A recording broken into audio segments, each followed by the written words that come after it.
Thanks for coming. See you next time on the next podcast. We're done here. We haven't even started yet. And you already ruined it. Hello there, everybody. I'm Ross Pitt Shark Hunter here with my boy, Am I supposed to say Wizzy my Puff. name? Well, I was guiding you to it, but I guess you didn't want to. That's never been the thing on the other podcasts. Oh, yeah, sure. But, not even on this podcast either. But, I thought I would try it out. Well, It didn't work out, apparently. Okay. If you want me to say my name, you're going to have to establish that beforehand. This is the Ross and Wizzy's Fanfiction Power Hour. So today, we are doing another Short Skirts and Explosions episode. Oh, I didn't even notice this was them. Uh-huh. So I am, of course, very excited. They're an amazing author. Today's episode is Great Big Sky. So, the Little Apple Princess tried to cast anchor, but the sailboat didn't catch on nothing. At first, she was nervous, 'cause she had sailed for so long and was so far away from the house. But then, the little darling felt curious. Just where had the seabed gone? Had the tidal wave taken her royal yacht to a completely new and strange place? A tiny filly Applejack shivered, curling up tighter against her mother as the two laid on the living room couch beneath a warm quilt. Where did you go, Ma? She gulped hard. Is the Apple Princess gonna be alright? Oh, Sugar Cube. A loving muzzle leaned in, kissing her freckled cheek. The warm light of a crackling fireplace illuminated a golden smile. Of course she's gonna be all right. Adventures are meant to be fun, darling. But they sound so scary. Shh. Just listen. The mare flipped the page of a book in her grasp. After pulling the anchor back in, she read on, the Apple Princess made a mad dash for the starboard. Then, with bright green eyes, she peeled over the edge of the deck. What she saw made her jaw drop something fierce, and it took her breath away like nothing had taken her breath away before.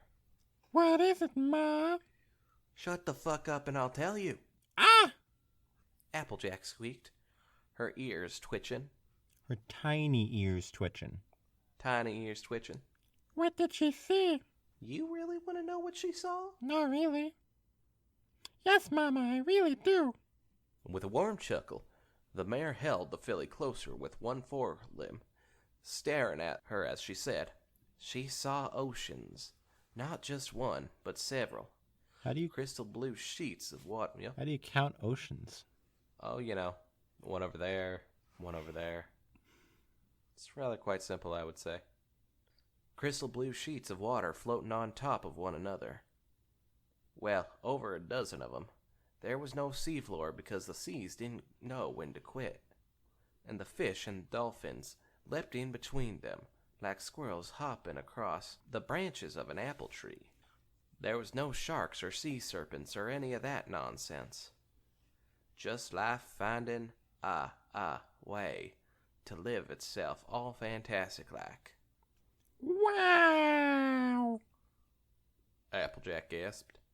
And the light refracted through all these floating sheets of water that went everywhere in every direction. And do you know what a dozen seas mean?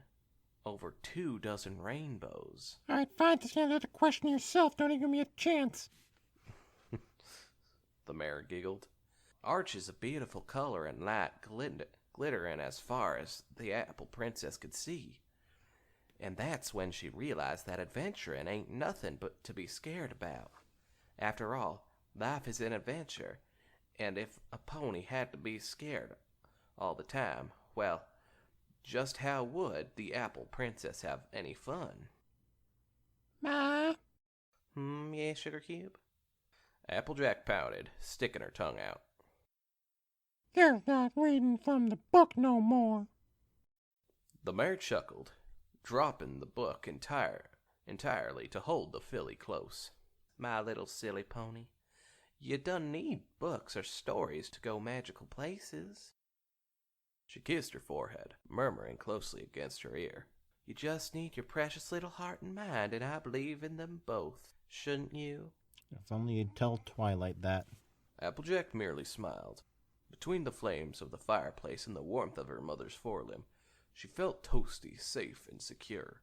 She surrendered to the embrace of everything, closing her eyes and drifting away on several floating seas, curious as to what multiple horizons, instead of just one, might bring. Great big sky. I read that because it's right there in the text. By the way, you guys should read the story before listening to this. Just a suggestion. You don't need to, but you know. Applejack panted, and panted. Rivulets of sweat ran down the mare's orange cheeks as she leaned her moist forehead against the bark of a tree. As the seconds wore into minutes, her breath grew more and more ragged as she started gnashing her teeth. Applejack! Apple Bloom's voice drifted up over the hillside behind her. Hey, sis, land sakes, what are you Are you still doing your chores? Applejack shuddered. With a sniffling sound, she leaned back from the trunk, adjusting the brim of her hat. Instead of swiping her forehead, she allowed the drops of sweat to run down her face, especially over her eyelids. She swung and slapped her her hooves against the base of the apple tree. Thwap! Several apples dropped into the basket of a wooden cart parked directly beneath the spreading branches. That's not how you get apples from a tree. You're gonna kill the tree. That's how you get apples from an apple tree in the My Little Pony universe. I guess when you don't have fingers, but like they can do other things with their hooves that seem like they have fingers. I don't get it. Me neither. Guess they haven't invented ladders when they invented apple picking. But Or collecting. Yeah, because unicorns and Pegasi don't need ladders. That's true. Apple Bloom could be seen shuffling up and over the hill, carrying her book bag. There you are, AJ. Apple Bloom blinked. Well, I thought you'd be done with all that apple bucket by now. Yeah, well. Oh, good lord. She's older. She needs a deeper voice. Yeah. I guess you're not wrong. Applejack dragged the cart over to another tree, sweating and huffing. Guess I decided to take my sweet time. She pivoted her rear legs towards another trunk. What's on your mind, Sugar Cube? Today in class, Miss Cheerleague gave us an assignment where we have to bring to school something from home. Apple Bloom's yellow muzzle scrunched as she attempted explaining it. It's kind of like show and tell, only she wants it themed on what makes our place special in Ponyville. Well, that sounds mighty fine. Applejack wheezed before bucking the next tree. She had to kick it a few times so that the stubborn branches would lose their fruit. Just done taking anything, sharp or pointy or nothing. I was thinking of bringing one of our apple barrels. Apple Bloom smiled. We got so darn many of them, and apples is what our family is all about here in Ponyville. I know it, the mayor muttered. Apple Bloom cocked her head to the side with a little flounce of her bow. Huh? What was that, AJ? Yeah. Applejack looked over, squinting through her sweat drops. An apple bucket sounds fine by me. Grab one of them tiny ones. Okay, sis. And Apple Bloom, Applejack called after the scampering filly. While you're at it, would you mind grabbing me one of Big Mac's large wrenches? There's a squeaky wheel on this here wagon, and I'm aiming to fix it before I pull the thing back to the barn. Yeah, sure thing, Applejack. I'll go fetch that for you right away. Applejack paused to catch her breaths. She plopped back on her haunches, peeling off her hat and fanning her labored face. Good little filly, she murmured, shutting her eyes as she enjoyed the kiss of a brisk breeze. You'll make a good grown apple in no time. Just then, she realized she was fanning herself with nothing. Huh? Applejack's eyes opened, and the resulting gasp shook many sweat drops from her brow. The hat was gone. What in tarnation? She spun and looked all around. Something tiny and brown tumbled in the mare's peripheral vision. She twirled about, squinting. Applejack saw Brown Stetson, wind-blown and carried aloft over the western fields. Ah, doggone it. Applejack leapt up on all fours and began galloping after the article. I'm losing my senses, I swear. The wind blew in sporadic gusts. As a result, the hat jerked left and right, ascending above the tree line before gliding like a kite towards the edge of the fields. This had better not be another one of Rainbow Dash's darn silly pranks. Preach it, girl. Applejack's teeth showed as she huffed and puffed, galloping faster. Gonna wrangle her up and tie her to the outhouse, I swear. Then I'm gonna take a saw and I'm gonna cut off her. I may have gotten carried away. Yeah, maybe a little. To Applejack's delight, the wind carried her hat lower to the ground.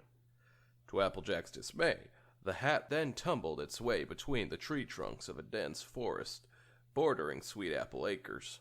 Oh, consarn it. It's actually consarn it. Basically what I said. No, you said consarn it. Basically what I said. I didn't say it was what I said. Yeah, but to me it just doesn't sound the same at all. Well, I guess that's how it works down in the South, huh? Yeehaw. Applejack slowed her steps, squinting through the branches, shadows, and wooden bark. I really need to put a chin strap on that darn thing. She didn't need to grumble for long. Her green eyes spotted the hat a few feet in front of her, for it had finally grounded, and just now was tumbling a few final feet past the line of trees and into the foggy mist. Gotcha. A foggy mist. Applejack slid heroically forward, grasping the hat in two hooves. Woo-wee! Like I wasn't getting enough exercise. She blinked, suddenly freezing in place. Today? She looked up. A hazy fog surrounded her on all sides. It was a dense pea-soup cloud of gray murk, shifting and settling in every direction. The temperature in the air had dropped significantly, and Applejack's ears tickled to a strange hum in the distance, gradually increasing. It's gonna start playing Into the Unknown from Frozen. What? The mare gulped, her eyes darting left and right in a shifty fashion. What's going... Before she could even finish that sentence, a loud noise exploded off to the left, resembling an entire orchestra of brass instruments tuning up in a single cacophonous blast. A brisk wind came into being, shoving its way past the mare. She clung to her hat this time, wobbling slightly on limp hooves.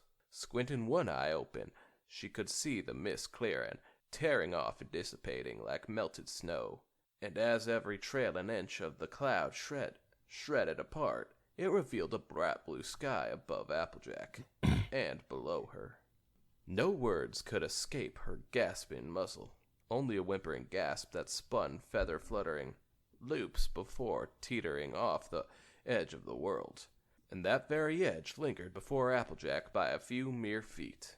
The mare found herself standing on the cusp of a jutting cliff overlooking nothing and everything.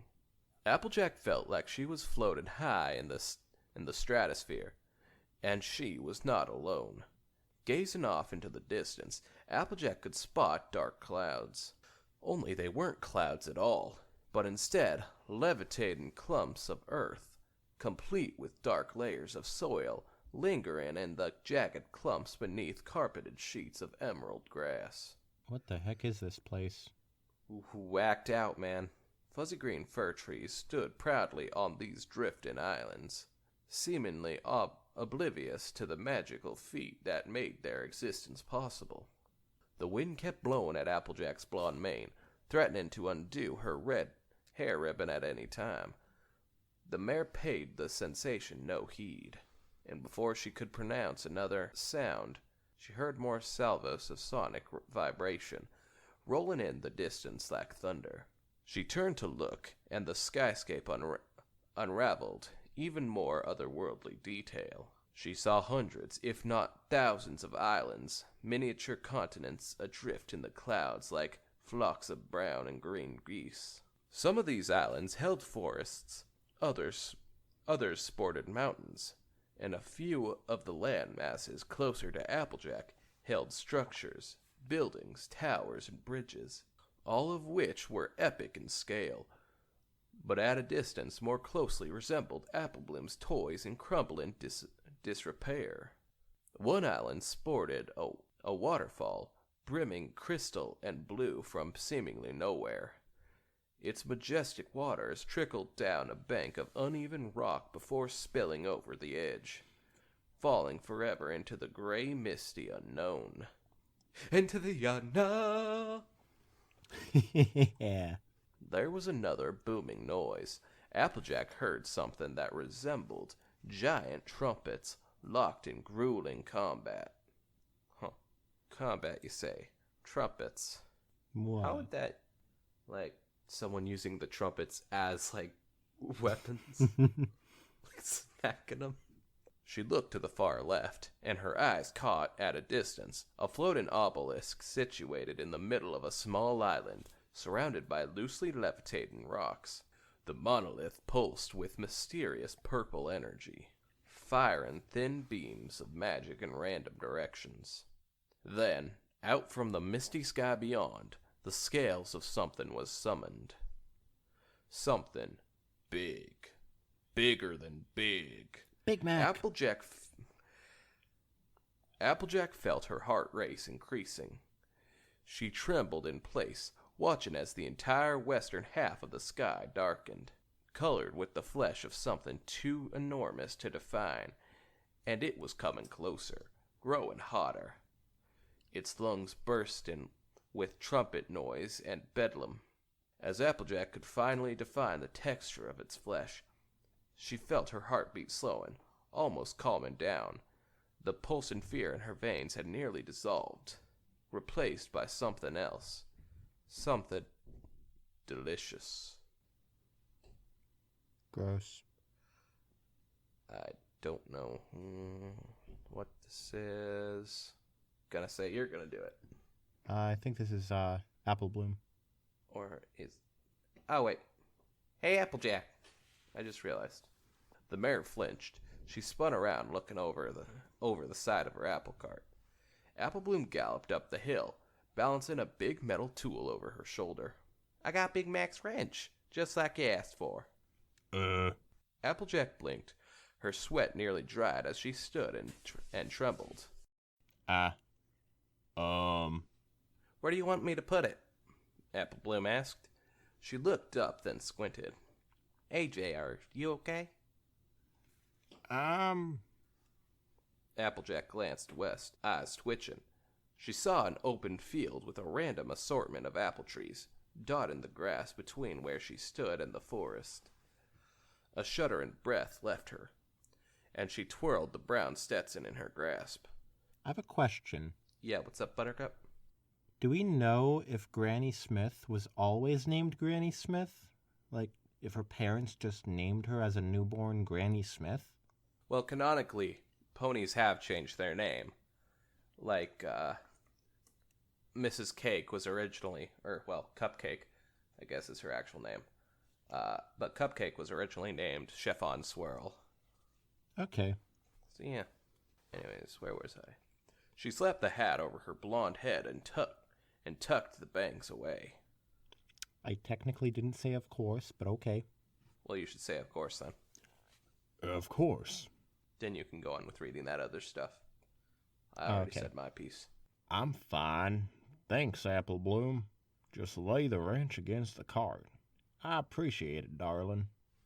Heh, sure thing. Apple Bloom dropped the item against one of the wheels and scampered back for the heart of the sweet apple acres. Good luck with the pumpkin. Granny Smith says she's making dumplings and mashed potatoes tonight. A foolish giggle. Again. Right. Applejack gulped, trotting over and leaning against a tree trunk as she gathered her raspy breath. Same old song and dance. She bit her lip, glancing west again. An ordinary sky loomed, and the wind was dull and dead. Confused and more than a little bit rattled, the mare nevertheless resumed her chores, dropping apples with well-rehearsed ease. Work doesn't sleep. You didn't say that. I know it didn't say that. That was what I said.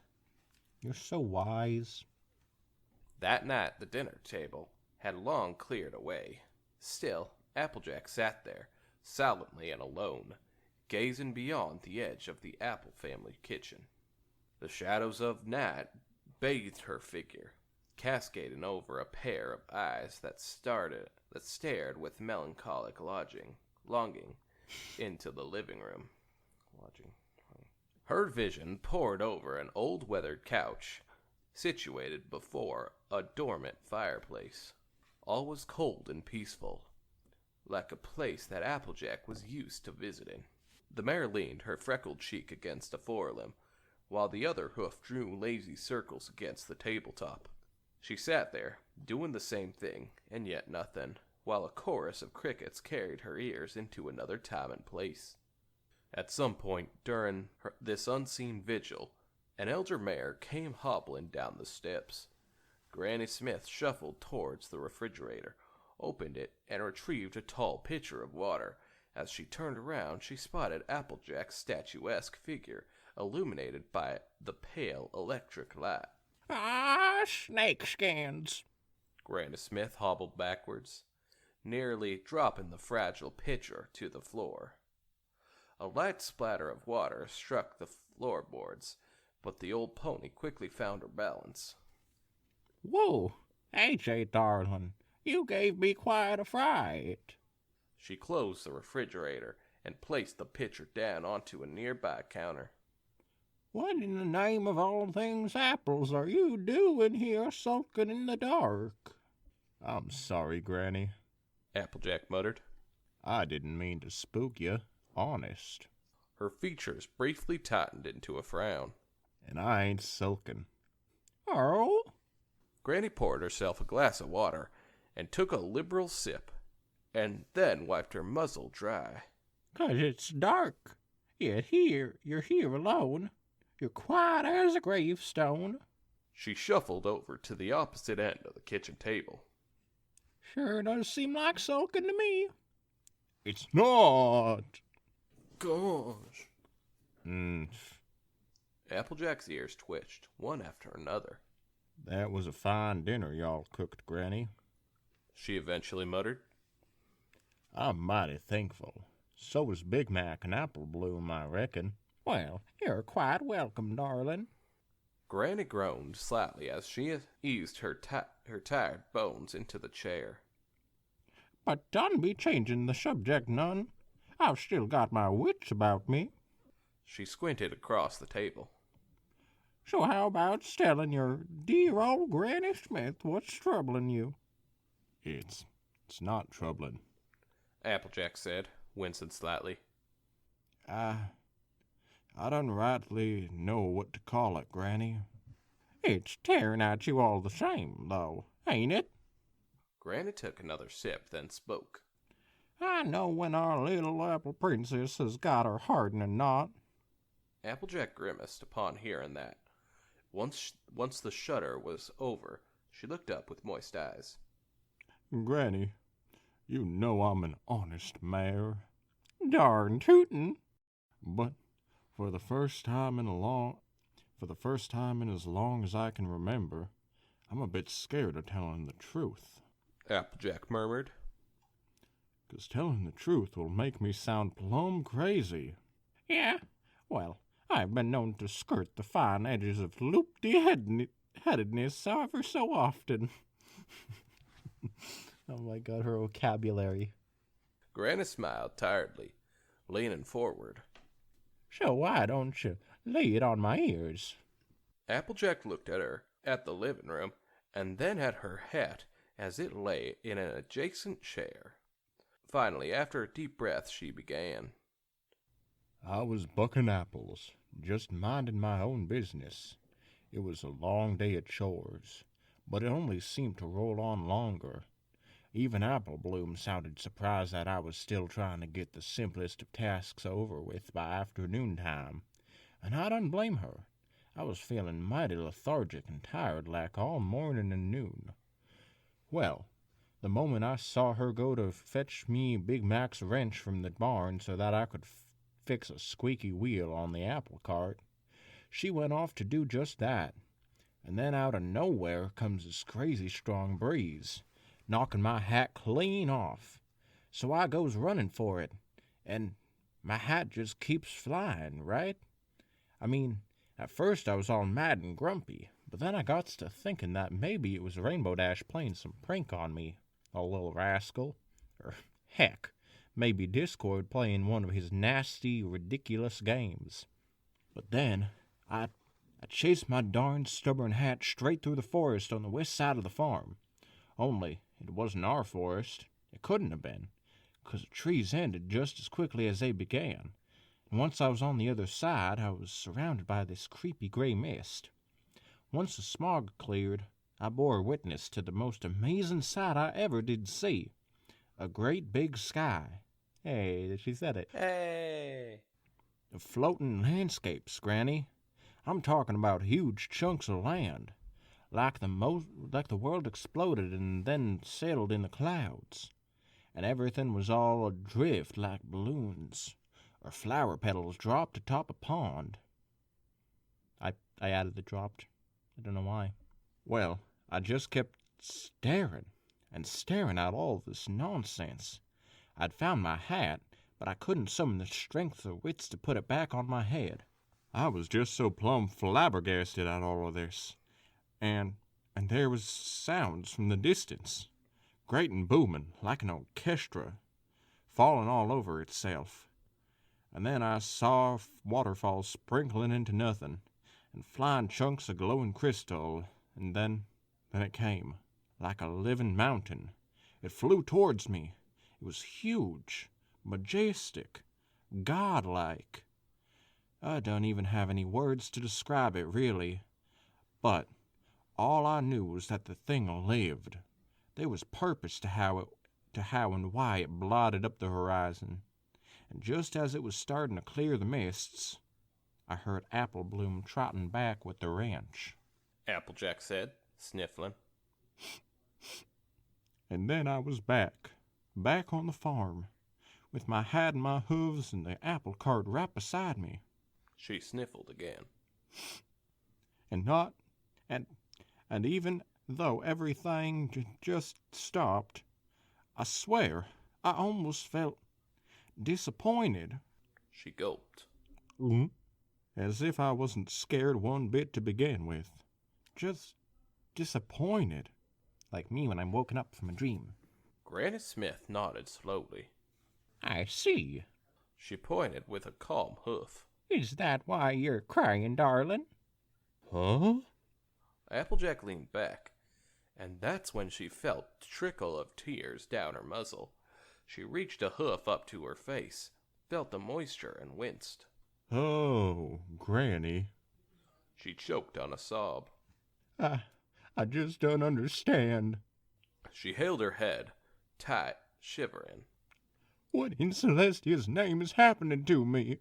I feel so Scared? I done told you I ain't scared. Applejack barked, then instantly regretted it. Oh, I'm so terribly sorry. I shouldn't have snapped at you like I did. It's all right, AJ. Granny Smith said, sliding out of her chair.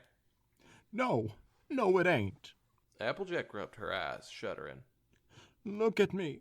I'm a crazy miss and I don't even know why. She sniffled. I swear, I'm going mad.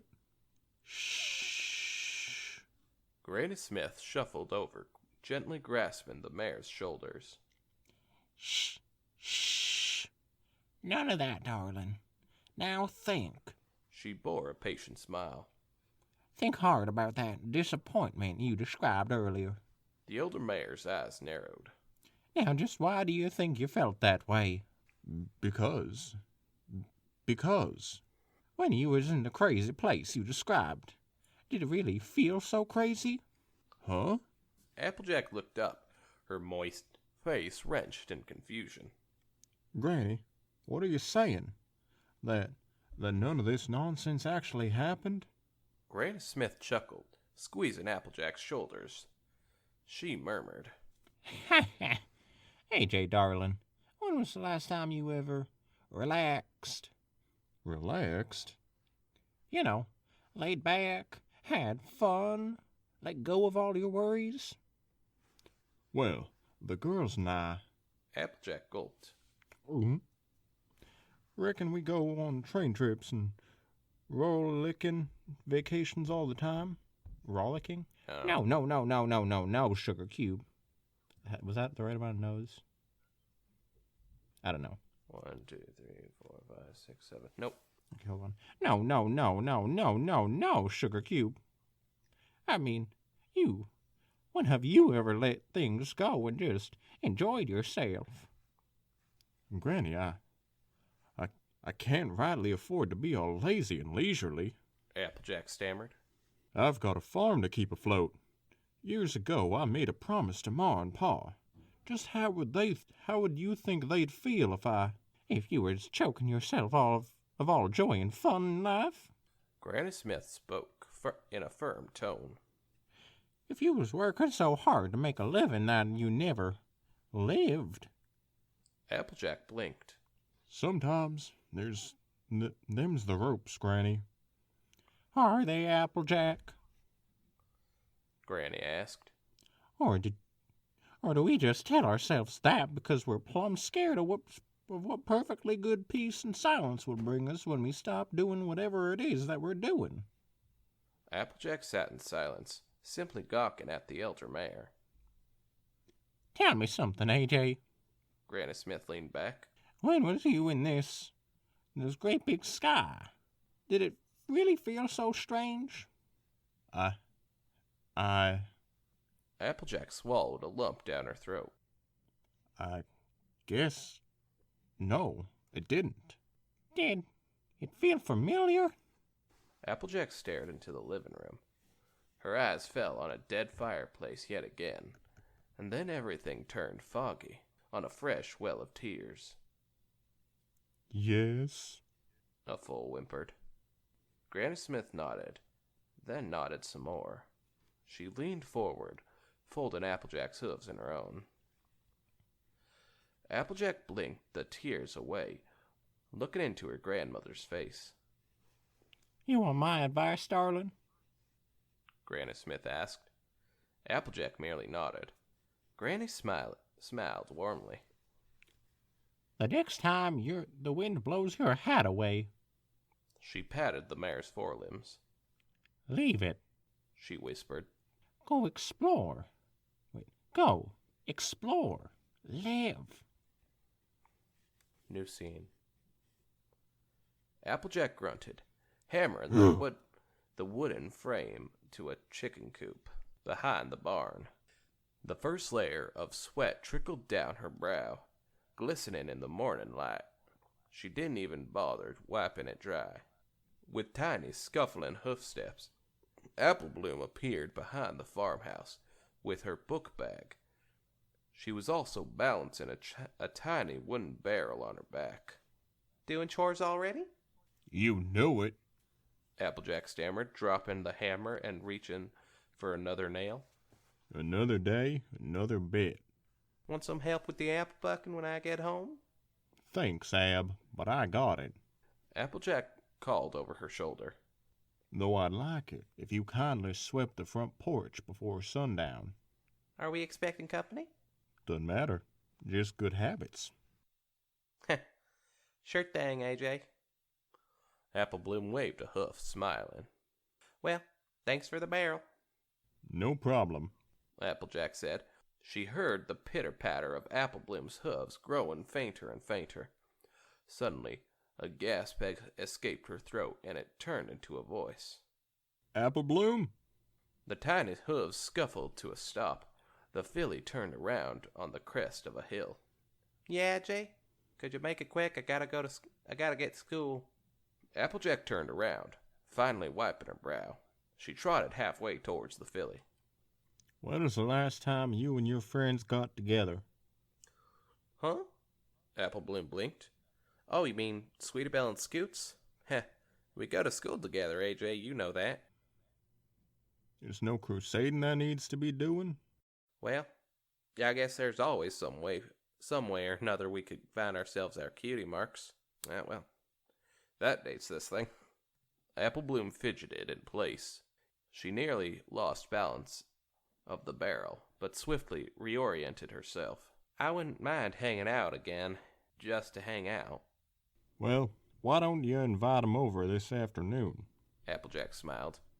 The treehouse is right where y'all left it, right? Heh, right, Apple Bloom giggled.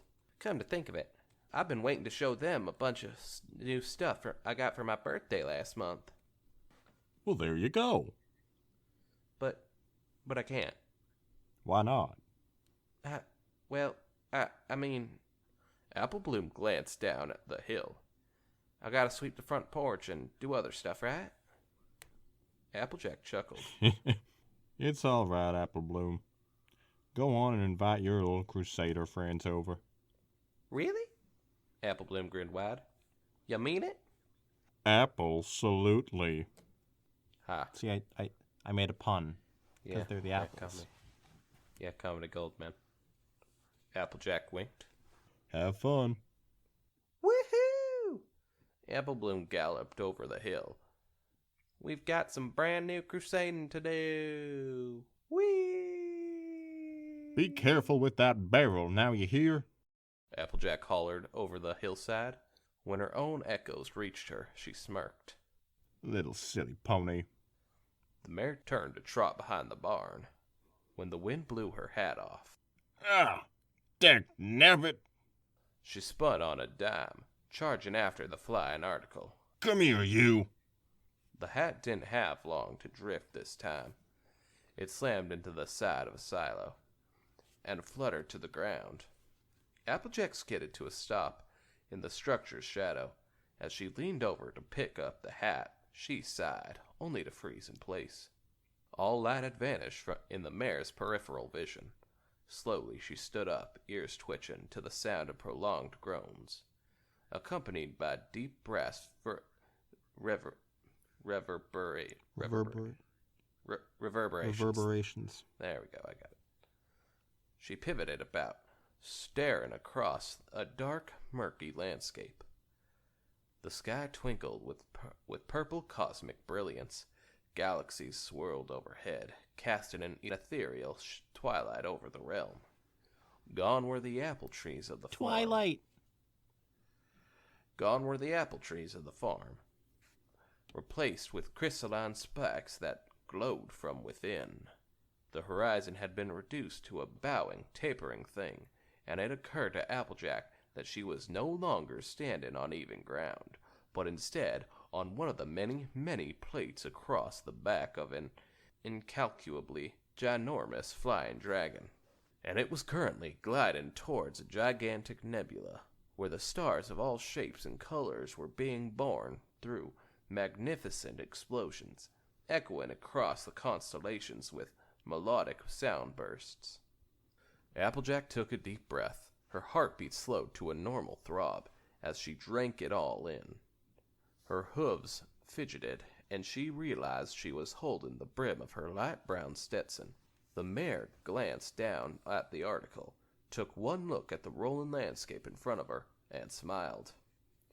With a flick of the hoof, Applejack tossed the hat away, and then went galloping forward in a bold leap. Great Big Sky. The end. I liked it. So there's no other chapters? Nope. It's just the one. It's just supposed to be like Applejack learns a lesson about not working so much, I guess. I guess. Okay. And also It some seems pretty like it imagery. Yeah, that is nice. Maybe it would have been fun if there were more chapters, but what we did get, I liked. Yeah, I guess it's supposed to be like a short story, like a that has like a like a lesson at the end. But it does feel a bit abrupt, I guess. I guess I could see that, yeah. Like, what is Apple Bloom gonna think when Applejack doesn't come back? I She's mean, gonna do invite we her know? friends over to go Do we- crusading, and Do we know that Applejack's not coming back? I mean, she threw the hat away. She's gonna be gone for a little bit. yeah, a little bit, but like she snapped back to reality before. There goes gravity. Yeah. See, floating islands. It all comes back together. Anyways, despite its length, this was a pretty short episode for us. Like, Huh. the only thing that really made it longer than a few others was the fact that we had two pretty big pausing Yeah. sessions in between, which will be cut out, so whatever. But anyways, yeah, not much more to say about that one, aside from really gorgeous imagery that I loved. Yeah. Now, though I'm not much of a reader, I do really appreciate when stories can paint an image like that. Yeah, I agree. So Think good it job, makes Short it Skirts and Explosions. All the more Please exciting go to read. read the story, and probably every other story that Short Skirts and Explosions has made, because No they wonder you are like 'em. great. All right, is that it? Think so. All right. Thank you, everybody, for listening. See you next time. Or maybe last time if you're listening to this out of order. Ooh. Ba-ba-bum. Bye. Bye.